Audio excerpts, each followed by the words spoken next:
And welcome. I'm going to start again. Hello and welcome to Coping with Donald. I'm Phil. It is February 13th, 2026, Friday. Monday is President's Day for all you people who work for a living, the laborers. Happy President's Day. Enjoy your day off. I know I used to actually um, dread going back the day after President's Day and the day after Martin Luther King's birthday, going back to run a mail route on the Tuesdays. They were, because there's more people here down in Florida in the winter than the summer, those two Tuesdays were the heaviest mail days of the entire year. And I was always under the most pressure to try to get back in time. It was worse than Christmas. Okay, Christmas, they would stop the junk mail. Well, sorry, third class mail. They would stop the third class mail, basically, so that we could get out all the cards, all the gifts, etc. But not the day after Martin Luther King's birthday or President's Day. So, happy President's Day to all the laborers out there. Enjoy your paid, hopefully, day off. Before I talk about Pam Bondi, there's a site, Politicon. It's James Carville's site. James Carville's like 2 million years old now. And he was a Democratic, I guess you would say, political advisor, strategy person, most associated with the Bill Clinton era. And he came out today, mentioned that Gallup, the organization Gallup, is going to discontinue after 88 years. So that goes back to roughly 19, I guess 38, 39, when World War II started. Um, they've been taking these consistently presidential approval polls, and now they're going to discontinue it. I wonder where that came from. Most likely from Donald Trump, who has complained about polls in the past and threatened to sue people over polls, thinking that the polls magic go away. His negative negative approval numbers will magically disappear as well. They won't. But the point of what James Carville was saying was we have to remember all the organizations, including the press, and all the people, including people who run colleges and people in Hollywood and people in any part of our society that cowered to Donald Trump, the TV networks, helping make all this turmoil possible. And when I say turmoil, I mean the economy, I mean ICE, I mean our foreign policy, and I mean the Epstein files. Okay? Um, so Carville, at the end of it, says not only warning us to remember how these people disappointed us in trying to save our country and by doing whatever Donald Trump wanted them to do, but he gave a big FU to Gallup. FU Gallup. That's what he said, and I endorse that. Pam Bondi. Wow. An attorney general is not supposed to get into personal retribution desires that the president has, such as going after Mark Kelly, such as basically going after James Comey, anybody Trump doesn't like. When Trump was indicted and basically let go because they just ran out of time and they didn't push it along fast enough, when Trump got let go, there was a difference, okay? Because he really did a lot of things that were completely illegal. The personal retribution tour that Trump is on is just, again, he wants people to bow down to him, and he's found them in his cabinet. Man. The second thing that Pam Bondi is not supposed to do is be derogatory towards protesters and immigrants. All right? Which is her whole attitude. And that was really apparent in the protest. In the protest, I'm sorry, in the testimony. I mean, she brought up a case, which nobody's going to say this is something that was terrific, of an illegal immigrant murdering a woman on a subway. And there are cases like that. But you know what she doesn't have a list of? She doesn't have a list of all the immigrants, illegal and legal, who come into this country and don't commit murders, which number in the many millions.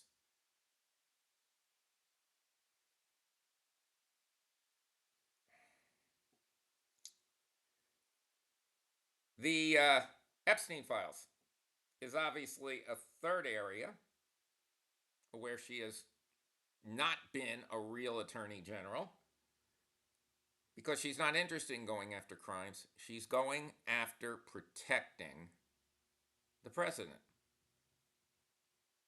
or she's attempting to protect the president. She has, now that she's tracking Congress people's viewing of the files, which files they viewed and didn't view, the woman is broken the law. She has way too much bias to be attorney general. Her not even turning to face the victims of Epstein, that photograph of them standing behind her and her just looking straight forward away from them, that's going to go down as one of the definitive photos of the Trump presidency. And I'm just talking photos, not actions, not happenings. The other one that I can think of offhand is Alex Preddy on his knees with his head down and an ICE person pointing a gun at him a second away from assassinating him.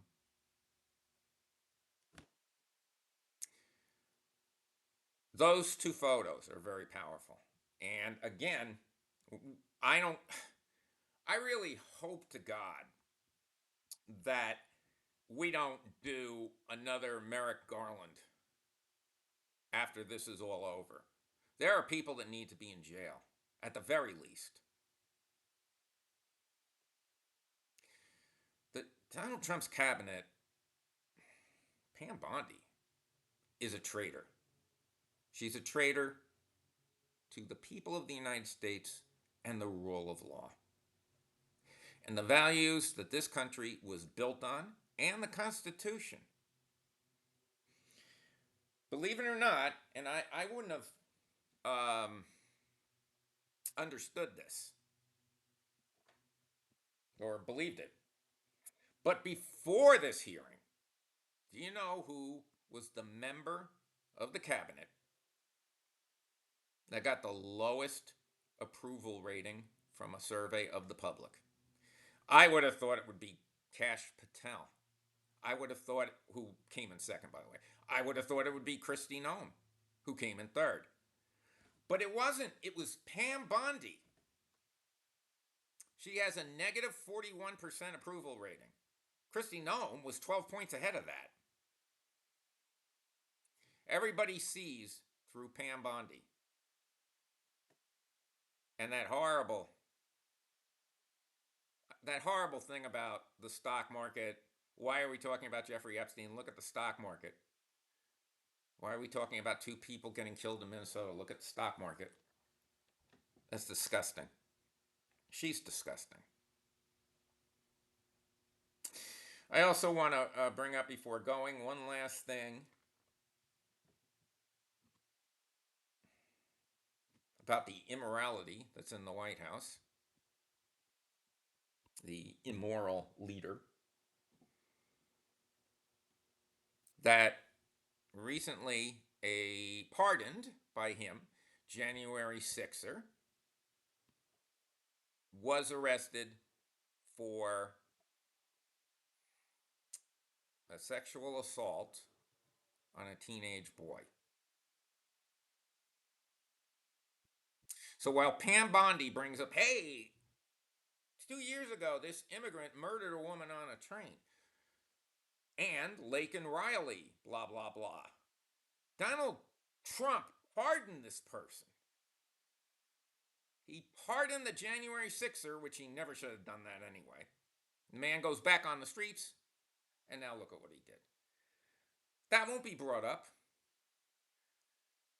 Years ago, I like to bring out things of the past that I remember, but years ago, when Michael Dukakis was running against George Bush Sr., George Bush Sr. trounced him in the election, and the largest issue he had was supposedly crime. And Michael Dukakis had a work release or a weekend release program at the prison where people could, in Massachusetts, where he was governor, where people could like go away for the weekend, go home for the weekend, then report back on Monday. And one man was named Willie Horton, and when he was out on this weekend, one weekend he committed a horrific crime. And all you saw during that whole campaign were pictures of Willie Horton, images of Willie Horton, and the repeating of that Willie Horton crime, and it was Michael Dukakis' fault. Well, if that's the case, then this January 6er who gets out and has his way with a teenage boy, that's the fault of Donald Trump. It won't be brought up, I'm sure, anymore. And there's always something new every day to bring up because Donald Trump is a horrible, immoral person. But I wanted to say it here because maybe one or two people will hear it and pass it on. This has been Coping with Donald. I'm Phil. Have a nice day. Night.